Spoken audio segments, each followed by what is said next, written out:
I'm Hanshi Kevin, and I want to talk today a little bit about Ninpo Taijutsu and our art compared to some of the other arts.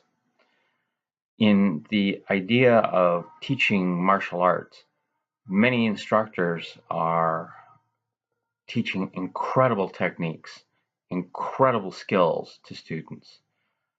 I find, though, that in many aspects, something that's missing from all martial arts seems to be this understanding of history, of tradition. I personally feel that modern martial arts, this MMA, is in a lot of ways destroying what traditional martial arts was founded upon.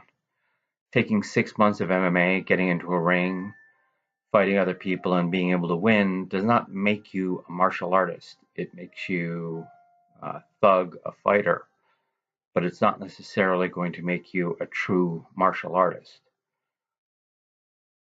The traditional arts teach meditation, control, focus, to become something greater than you were.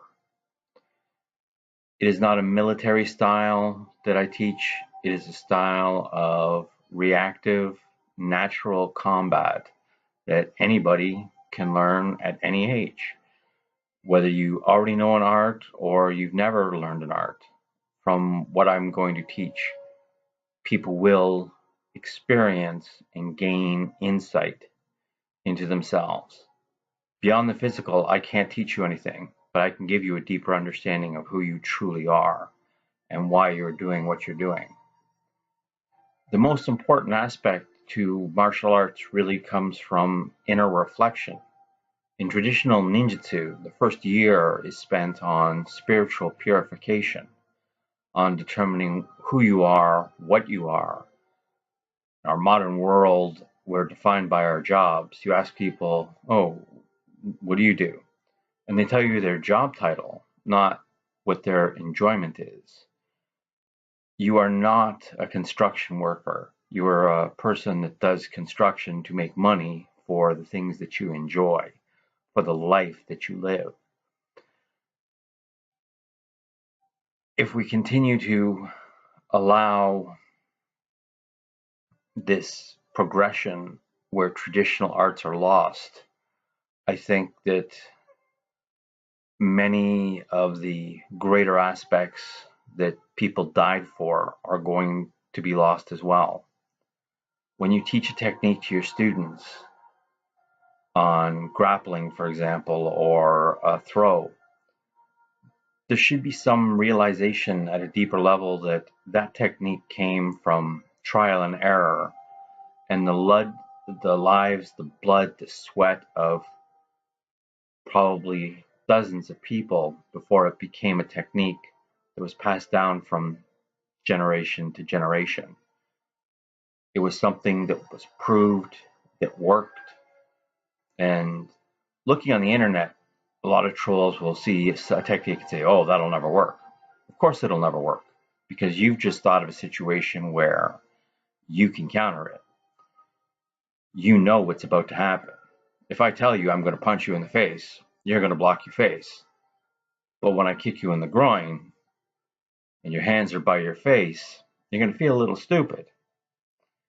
And then you say, well, that's not what you were going to do. Well, you can't look at martial arts that way. You're not telling your opponent what you're going to do and then doing it. Countering something is intuitive. It is a skill that's learned through repetition, through experience. It's not something learned in books. It's not something learned in videos. And the true secret to martial arts is not found in technique or kata. It is found in the spirit and heart of each and every student and teacher. And I think as teachers, we owe it to our students to give the best of ourselves in respect to what our teachers gave to us and their teachers gave to them. Because going back in lineage, people's lives were lost to give us what we now consider the basics and the foundations of our martial art. I will be writing articles in the next little while, and I hope that you read them, and I hope that you'll comment and that you will interact and offer your ideas and suggestions. I'm open to dialogue, and I think that people really should share more and not just say my art is better because. No art is better because. Every art has something. Every art has a reason that it's there. If it didn't work, it wouldn't be around anymore. If the technique didn't have some application, it would have died out. Thank you. Peace, honor, and respect.